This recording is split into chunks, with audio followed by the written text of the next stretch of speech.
Welcome to Audio Gyan with Kedar Nimkar, a podcast that documents insightful conversations with Indian designers, artists, musicians, writers, thinkers and creatives of all types.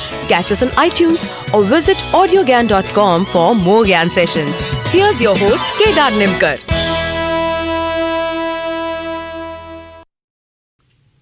Today I have Deepa Punjani with us on Audio Gyan. She's an editor and a content writer for a well-known website Mumbai Theatre Guide, which has been active for past 2 decades. She has taken countless interviews of known and unknown gems of India and people of the world of theatre, and today I'm going to know her process and more about Mumbai Theatre Guide. So thank you, Deepa, for giving us your time, and it's a real pleasure to have you on Audio Gyan. Thank you, Kedar. Yeah. There are 2 parts to this conversation. One is general my curiosity about knowing your process of how do you interview, because you have been doing that for quite some time now. And the second part is mainly Ramu Ramanathan helped me with coming up with few questions because I'm not really a domain expert in theatre. So yeah, the first thing which I want to ask you is since this could be insightful and helpful for those especially in the podcasting community, which is just booming up in India. So asking questions itself is also an art form, right? Of course, so I want to know you, what is your process of taking interview? Do you have an objective in mind while you are interviewing people from theatre, and what's the process like? Well, in fact, I take inspiration from people like you, who using, the resources of the web, like the podcast, to conduct interviews. Of course, at Mumbai Theatre Guide, we do more than interviews. So interviews is just one aspect of what we do. We are a niche theatre website with a number of sections, ranging from previews to reviews, news, information about theatre groups, auditoriums, and so forth. Specifically about my process of, conducting an interview, for me, it's just not enough to be asking obvious questions. So I do try to make it a point to, of course, know the person whom I'm interviewing. In some cases, I do know the person, and it becomes easy. But there are instances where I don't know the person, and then I may just have seen, some work of theirs, or may have not seen that work at all, and I'm still to, do that interview. Then I make it a point to read up as much as I can, to find out as much as I can about the person. If, they're associated with a theatre group or a company, I try to find out that. I try to find out about the people they may have worked with. And then to also, push things. One would start off by maybe just warming the scene by asking about who the person is in case I don't know the person. But then the idea is also to go deeper, to prod, to when it comes to, let's say, this would work better if I would give you an example. So if I'm interviewing a theatre director, then if I've seen the work, then I can, talk about, their form, their style. But if I haven't, then I ask them questions about that. Okay.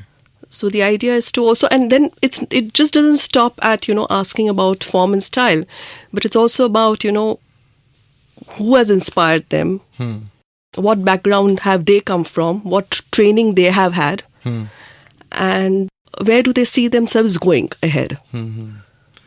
So, but does this mean that when you know the person, it's better to take out more and more insights?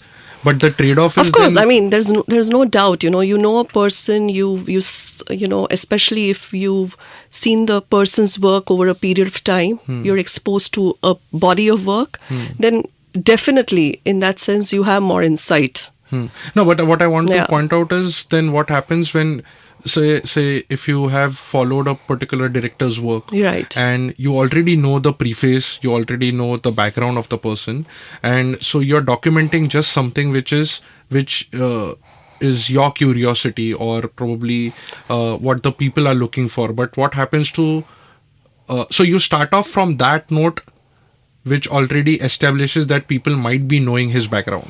Well, his or her background. it's always possible that, things that, are asked in an interview, someone else may know about those things. And as I said, one also warms the scene, right? In terms of asking familiar questions, but then going ahead. Correct. It's also about asking, in theatre they say that, as in, film or let's say that there are that many stories out there, right? Or that many plots out there. But it's not about that. It's about how you say your story or how you want to, put forth the same story in a different way. Take myths, for example. So many people have interpreted the Mahabharata. Correct. Right? I mean, this is a common example I'm giving. And yet, what makes a certain production interesting is that person's interpretation of that text or that character. And then you want to ask the director again to, it could be the set designer, it could be the light designer. Costumes may be done very differently. A certain actor might have approached the text in a particular way or the character in a particular way. So then you are interested in asking about that interpretation. And then I think you slowly get into the process of things. And that is what I think makes then that interview different. But it's not always the case. I mean, sometimes you might find, it's really simple and straightforward as well. Correct. Yeah. And then what's the role of the editor in this? I mean, because do you have an objective while publishing a particular article, interview, or a story? Of course, all the time. This is something that I've learned on the job. So I can't say that I edit in the same way that I used to edit 10 years ago. I have also learned, I have also grown. And in my editing, the one thing I've realized is reviews are, of course, different because reviews are a point of view and they're very subjective. And we do encourage reviews not only to be informed, but again, to look at different aspects of the production and to be critical. In an let's say critique more than being critical so much. But when it comes to editing, I don't change people's views. I don't like doing that. That is not my job as an editor, especially when it comes to review writing. As I said, it's subjective. But what I do tend to focus on, not just editing reviews, but any other content, is that language is very, very important. So it has to be precise. It has to be concise. The semantics have to read correctly. And really, I think for me, what is more important is clarity. And I encourage... Clarity in the mind of the writer. Clarity in the mind of the writer, of course, so that just doesn't sort of, come across in the language that is employed, but also the thought process of that writer. It should come across clearly. And I think that's the job of the editor. Sometimes, I have very good writers and they may not have the language. And for me, that is actually okay. Okay. Because they have the thought, right? And then in that sense, my role as an editor, of course, is to, make sure that that thought comes across well. And it's, it's condensed in the right manner. Cool. Now, I would like to tell the listeners also that this section is almost entirely unscripted, and I want to just deep dive into reviews section because that just crossed my mind right now. I don't know whether I'm going too philosophical in this this particular piece.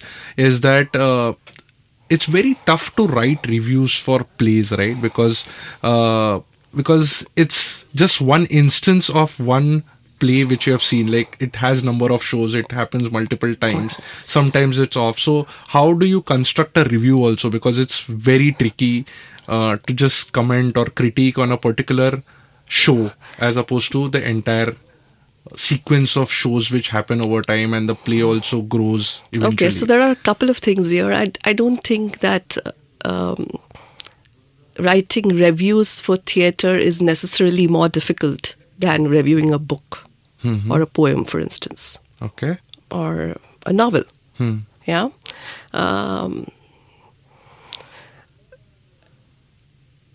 okay, what are reviews really, right? Let's just dwell into that a bit.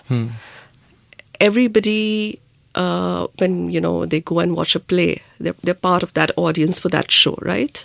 And you come out having your opinions and your observations, Certain judgment about. even judgments, right? But what does a reviewer do, or what does a critic do?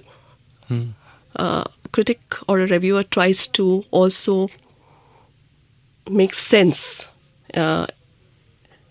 of what he or she has seen and put that across to their reader, Okay. right? So it is crystallizing your thoughts more fully when you're writing. Writing enables you to do that automatically. Yeah. When you sit down to write, it automatically gives, I think, your thoughts better form.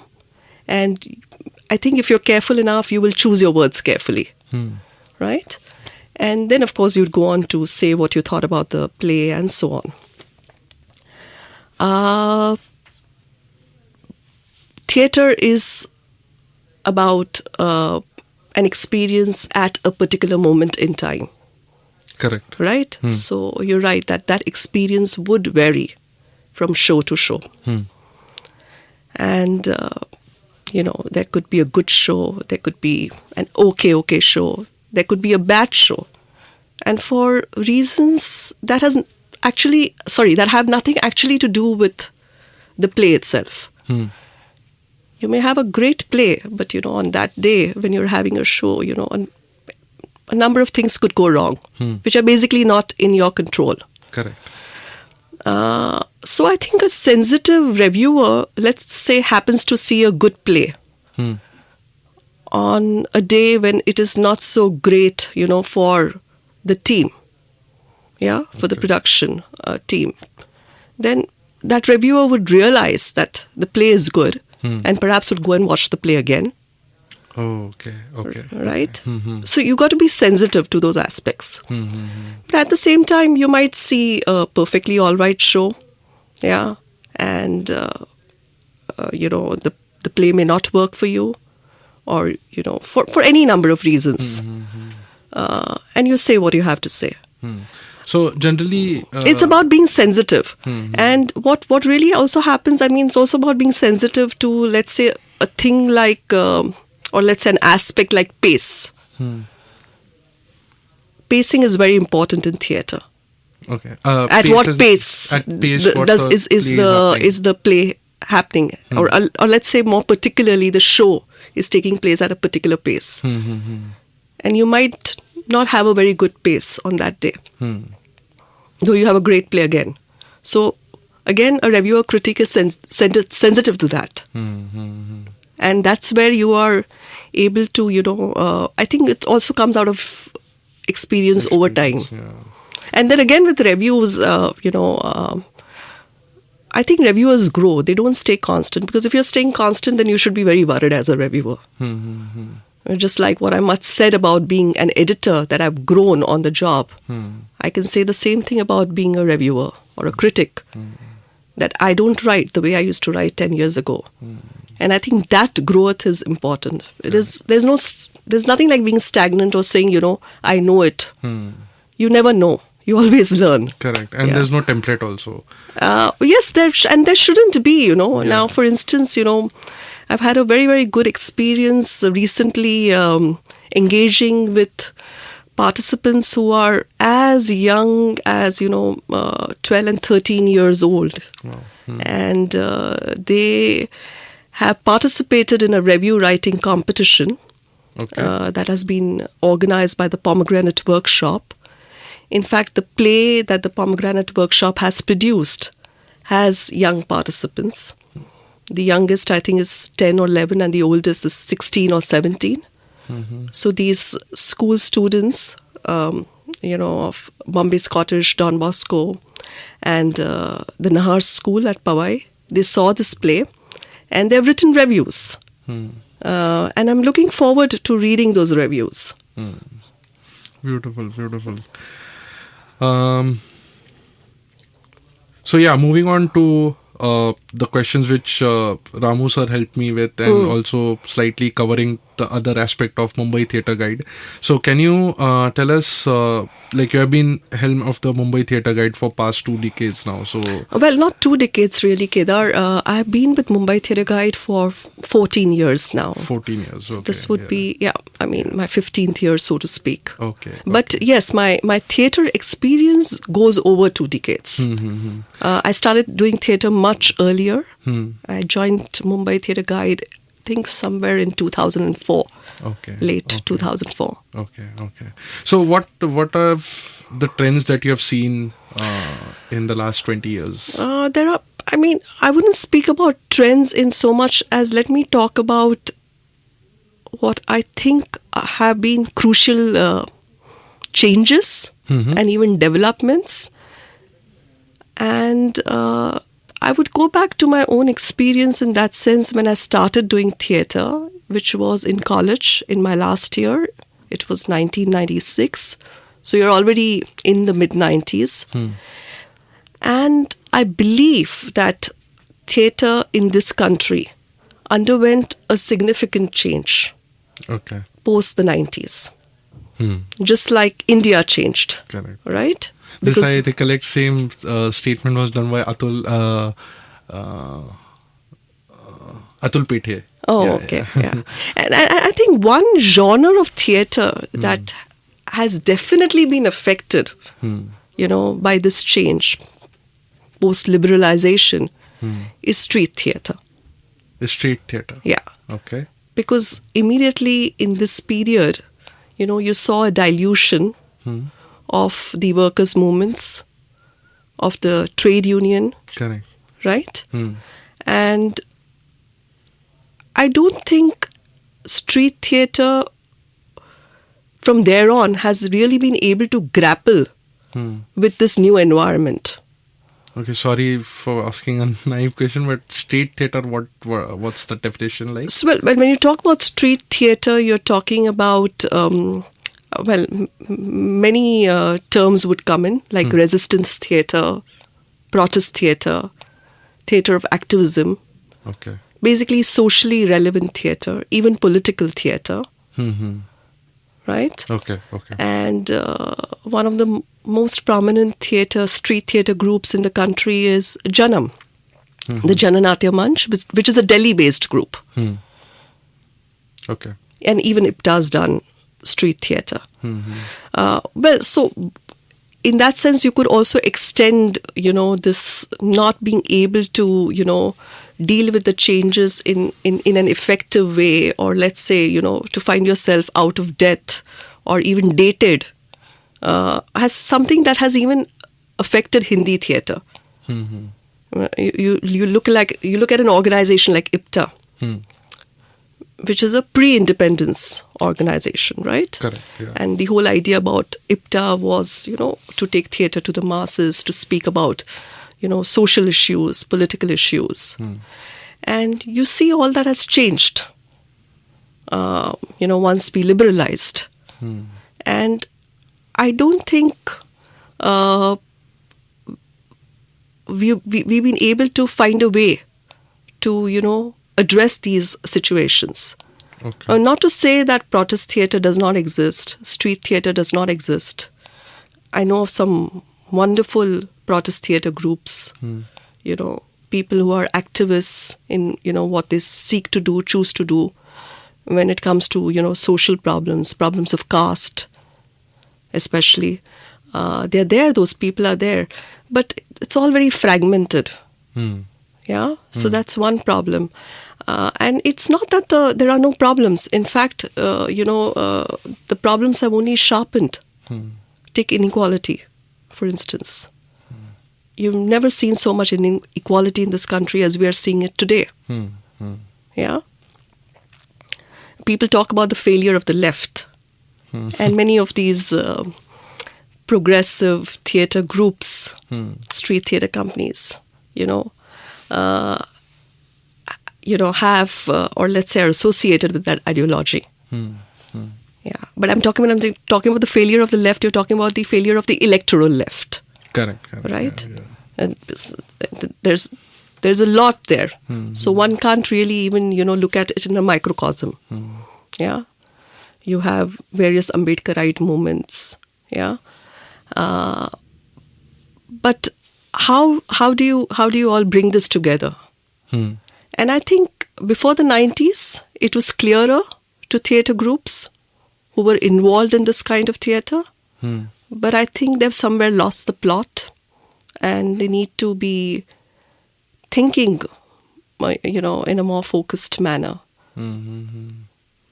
So you're saying, if I'm not misunderstood, like after 90s, the subtext has diluted?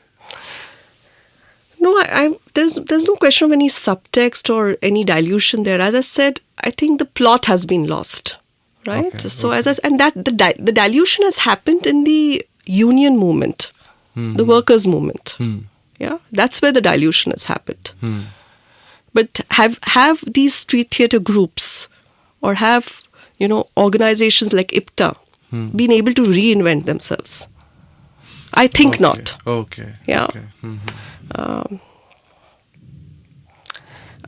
So that's one aspect to it. I mean, I'm sure other people will have other views, but I do feel, and and perhaps at the risk of sounding very bold, that you when you start acting in a vacuum, or you harp on issues which are no longer relevant, and obviously that is going to translate into a production, then all that you're left with is a sense of it's done, dusted, Past. dated, and what now?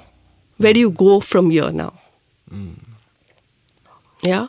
So that's one thing, one big thing, I think. And that, I think, has also affected, I think, more in terms of, let's say a divide between urban and rural realities. Which is a completely different thing. But there's a big disconnect between people who do theatre in cities like Bombay and in Delhi than what's going out, in other places, also in other regions in the country. Correct. And let me tell you, there is a great diversity there, Kedar. Sheer diversity in terms of language, in terms of culture, in terms of, the different kinds of theatre that happen. So how do you deal with that? So that's the other thing. The other thing that I've noticed is there are lots of new theatre spaces in the city. Tamasha type. Not tamasha type. You're looking at pocket spaces of theatre. Okay. Oh, are you referring to the Tamasha studio? Yeah. I'm so sorry. Yeah. I was thinking about Tamasha.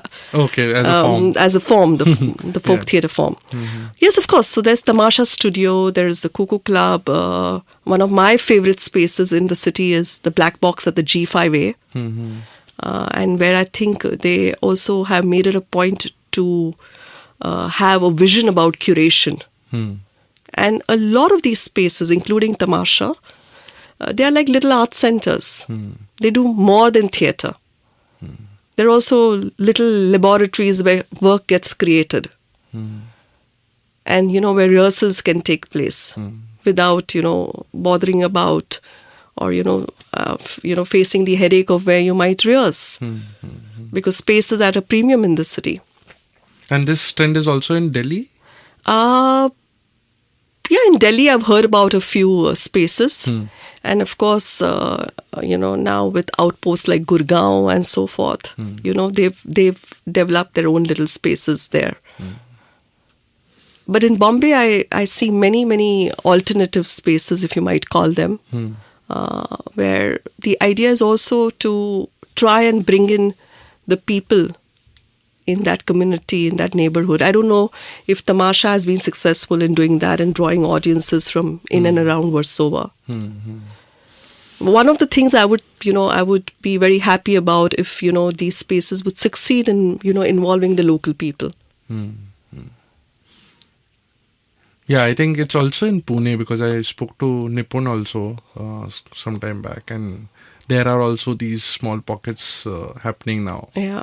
Yeah. And one has always had some form of drawing room theatre, or supper theatre. So that's not really new. But these new spaces, and of course, not all spaces are, designed as they should be, or, as equipped as they should be. So that's something I think the people who run these spaces, the groups who perform there, need to give more thought to. As I said, G5A is an excellent example, but that necessarily cannot be said of all the new spaces in the city. And then there are limitations of, various kinds. We've tied up with various new spaces, little spaces. So yeah, these are the two things. Anything else? But the third thing I can also think about is, young contemporary women theatre directors and actresses, creators.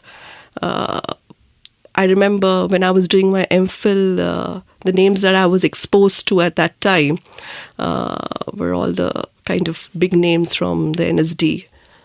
Anuradha Kapoor, Neelam Singh Chaudhary, Maya Krishna Rao, and I personally looked at the work of Shushma Deshpande and Jyoti Subhash. But what I'm finding now is that there is a new generation of young women who are doing interesting work. Some of them are Gurleen Judge. There is Sheena Khalid. There's Pooja. Pooja and Sheena, they work together with Patchworks Ensemble.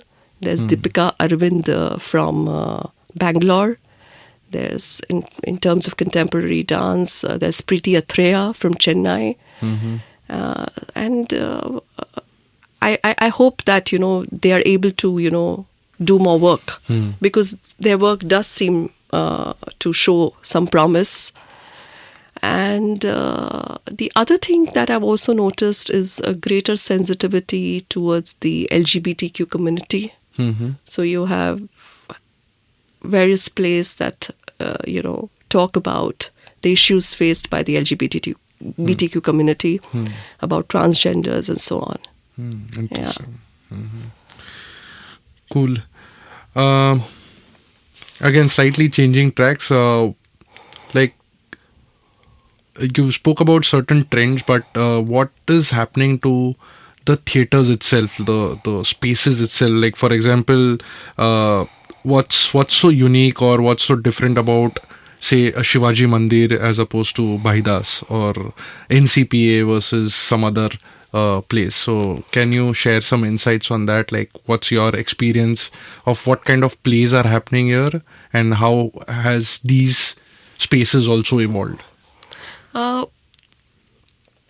The history of theatre in Mumbai, in some senses, has been tied to its people. Now, there are 4 language theatres in Bombay that are mainstream theatres. Correct. And increasingly, I've come to think this is such a unique situation. Not only in India, but probably in the world. There's one city where you have theatre happening at any given time in at least 4 languages. Yeah. And these are Hindi, Marathi, Gujarati, and English. And of course, then theatre happens in, other regional languages such as Sindhi, Konkani, Tamil, Kannada. Urdu also for that. Urdu as well. When we speak of our Hindi theatre, we're really talking about Hindustani theatre, right? Or Urdu theatre. We're not talking about the Sanskritized Hindi. Correct. So, Shivaji Mandir has been a bastion for Marathi theatre in the city. Like a Bhaidas is associated with Gujarati theatre or Tejpal in South Bombay. So, what you might say is that these theatres are determined in many ways, by their audience. So you'll have Marathi theatre people frequenting Shivaji Mandir or Dinanath in Vilepale. Gujarati theatre people, flocking to Bharatiya Vidya Bhavan. Bhaidas, Tejpal, and so on. Hmm. Yeah. And Gujarati plays, commercial plays or professional plays, take place in those theatres, while there are theatres just dedicated to Marathi theatre. Hindi theatre and English theatre in that sense is more fluid. But you'll not see an English play happening in Shivaji Mandir. Shivaji Mandir, yeah. Yeah. Or a Hindi play for that matter. You might see a Hindi or an English play at Mysore Auditorium at King's Circle. It's possible. Yeah. So it's a unique situation which has existed in the country for many, many years, and it continues to exist. And it's a special situation. And by the way, all these theatres, the main theatres, language theatres, are located near railway stations. So it becomes very easy for the people. Of course, I don't think that's necessarily the concern now, because but when it was designed at that time, it was designed at that time. The idea was that there should be a station close by. Wow, brilliant insight. I don't know if it's an insight, and this is also something that I have only learned. I can't say it's my insight at all. Yeah, but I would like to go back briefly to the previous question in terms of, as I said, not trends, but what I've been noticing. One of the other things that I've noticed is also for theatre makers to engage with, other forms. Yeah. Like poetry and... Yes. I mean, poetry's always been part of performance. But let's say with video installation, for instance. Yeah. Or in some way work, with an artist. Yeah, so you see these collaborations that also happen. They don't frequently happen, but they happen. But this is like a more contemporary thing, right? You could just simply call it contemporary performance, or just say performance stroke theatre. It doesn't matter. But you see this happening, and I wish it would happen more. It doesn't happen often. And not everything that is done in this collaborative way turns out to be something that stays on with you. But what's important, I think, is the effort. And you would want theatre people to engage with the other domains of art and literature and even science, because theatre is one form that brings so many things together. It brings so many people as well together. It's a composite discipline. Yeah.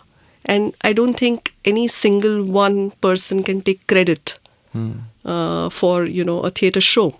I think that's what also makes it special. Correct. Yeah, it's very tough to crystallize in few words also what theatre is as a medium itself, right? It's yes, and as I said, there are all kinds of plays. There's no just one kind of play. Correct. It would be nice for young people to be more exposed to what's happening, first of all, around the country. Correct. Some young people do that, like Gurleen Judge. She does that. She's aware about in terms of what's happening. Let's say when she did the play The Hunger Artist,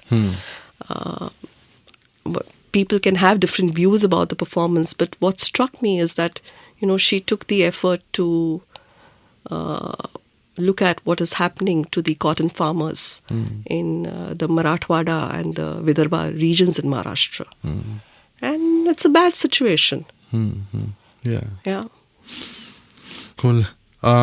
So Deepa, you mentioned about working about the four languages in which theatre happens. So that's a nice segue, because you've been an actor at a Gujarati commercial stage as well. Yes, so I wanted many years ago.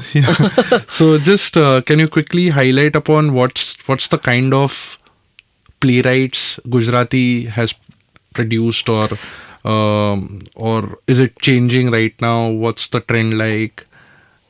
The good Gujarati theatre playwrights that Because I have known of. As per my understanding, at least, I've seen a lot of adaptations and translation work which happens. Yes, these on days, on at the least. commercial stage, yes. But there have been good Gujarati theatre playwrights, and it's Naushal Mehta. Bhupen Khakkar wrote a play, The Artist. Wonderful play. Manilal Mojilal. Ramu has written a play in Gujarati that was translated. Soumya Joshi, I think you mentioned him, when you wrote to me about Gujarati theatre. I like Soumya's early work when he was not known.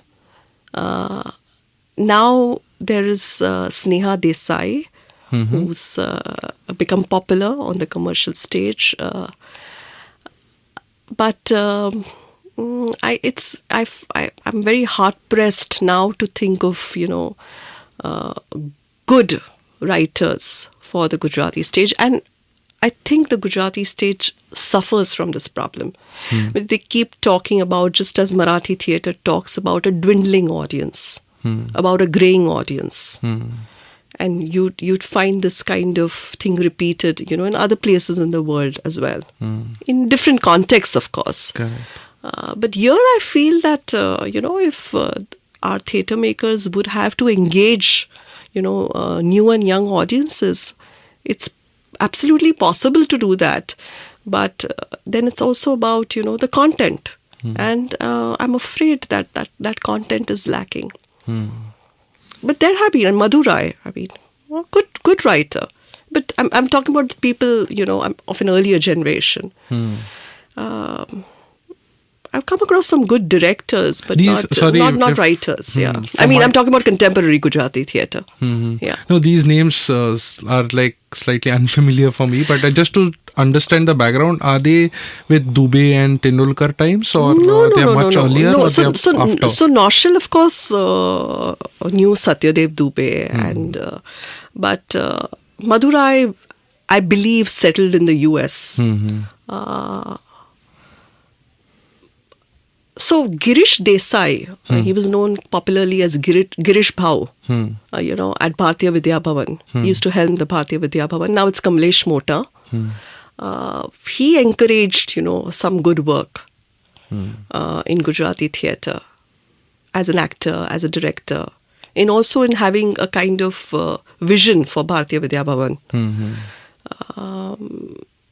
But writers, as I said, I can think of these names: Madurai, Naushal, Bhupen, but they're all past. I'm looking ahead, hoping that there might be, I don't know, a Gujarati writer that would spring up enough to hold my attention.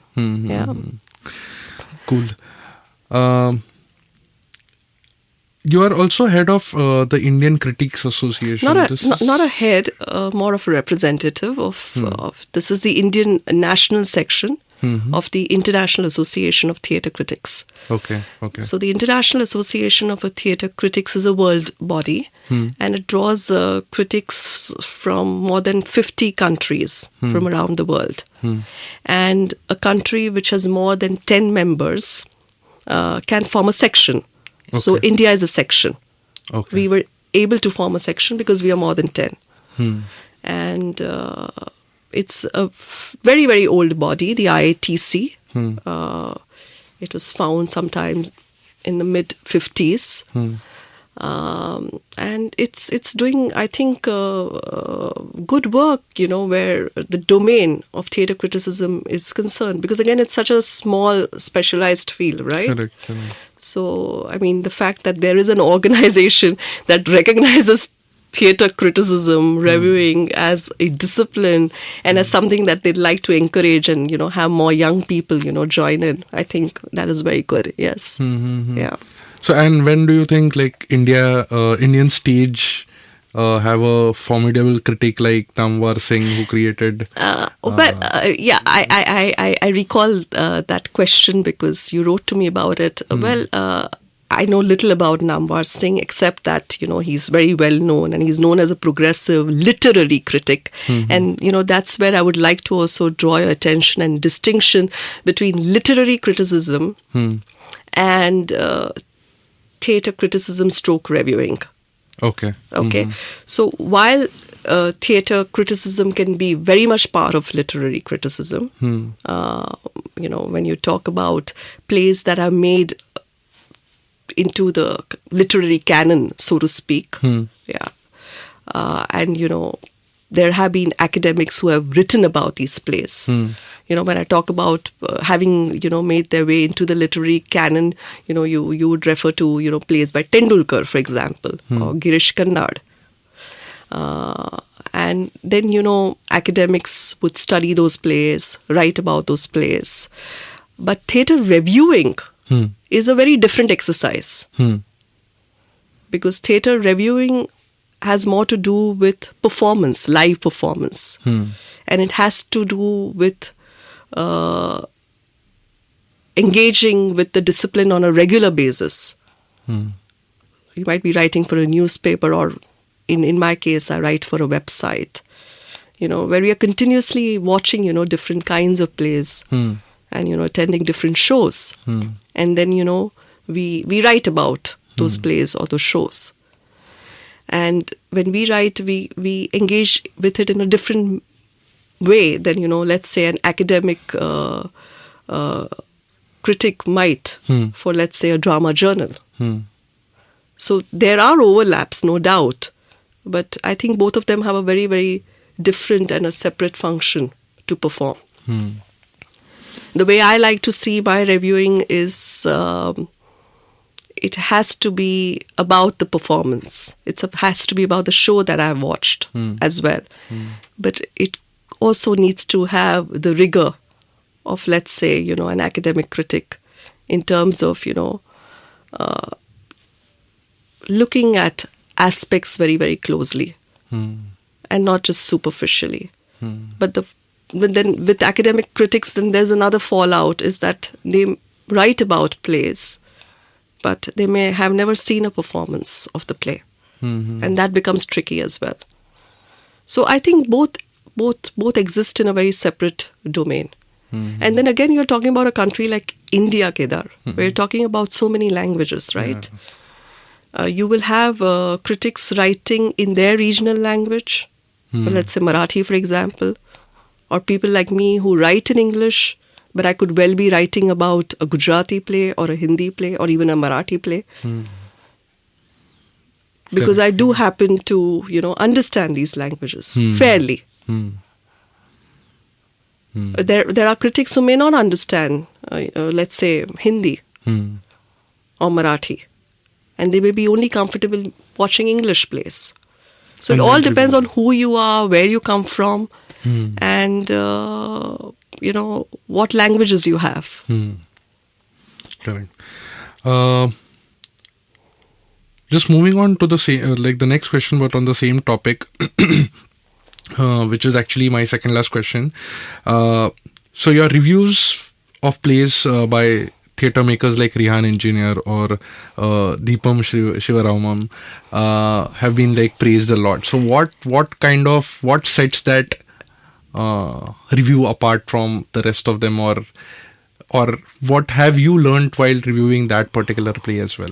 Well, I think you find they are full of praise because they are positive reviews.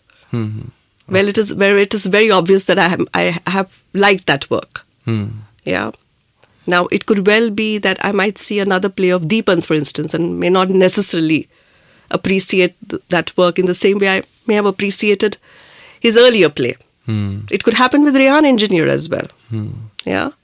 So again, it's about, what play it is, that particular production at that time. And, let's take Rehaan's example. I have liked his work because I think what he does is he tends to, first of all, be very, very professional. I might sound, it might sound a little banal, if I'm talking about professionalism. But let me tell you, that's at a premium, where our theatre is concerned. Correct. Just being professional enough. Now, Rehaan gets that very right. Yeah. You want to see things happening in the right way. Now, of course, I'm not going to go into that discussion of what is right or wrong, but I'm just saying in a way where, you appreciate what's happening. Yeah. And it has a reason. It has a purpose. It's tastefully done. The plays he chooses are good plays. Like the last play I saw of his was Naomi Wallace's, trying to recall the name. It'll come to me. But a very, very good production. Why? Also because the play is very good. So you have a very, very good text at your disposal. And then you ensure that you have, the right actors. You take time to work with those actors. Some of these actors are, very good anyway. But the other thing that you see in a play that has been directed well is that the director has made an effort to also push the actor. And you can see that in performance. So not necessarily that only good actors, are actors who, are different, in one play than the other. They can take on different parts. But it's also the director's task and role to be able to push those actors towards that character, to engage with that character more fully. Correct. Yeah. So this play that I'm referring to, the title beats me, but it's set in a time of the, the big plague in London in the 1660s. Okay. Yeah. And you have a story, about unequals who are all, forced to be together in one household. Wow. Yeah. And there are various themes there. You're looking at gender, you're looking at class, you're also looking at religion.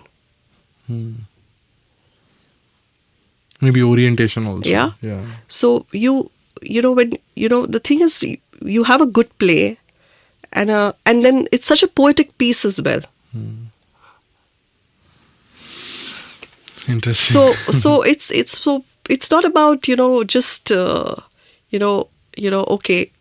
about always saying that this director's work is good. This director's work is good for A, B, C, D, E reasons. And then there's a certain, as I said, a consistency that develops. Not jadedness, but you know that a certain director is used to working in a certain way, and you appreciate that. But who knows? The next time around, it may all just fall, and may not engage or provoke you in the same manner. I think right now, at least what I can understand or comprehend is like there are multiple layers at which you have to digest certain things to probably understand what the director or what the play is trying to communicate. Yes, and also where you are coming from, right, as a reviewer. Why are reviews subjective? Anybody who says a review is objective does not know. Correct. Reviews can never be objective. Yeah. The only thing you can be objective is about, getting, your language right, or making sure that, your thoughts come across clearly, or you have a structure to your review, that is readable. But that's about it. Yeah.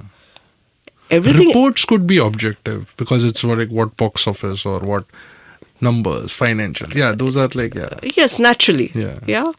But otherwise, any appreciation of any art form, theatre or otherwise, is going to be a very subjective experience. Correct.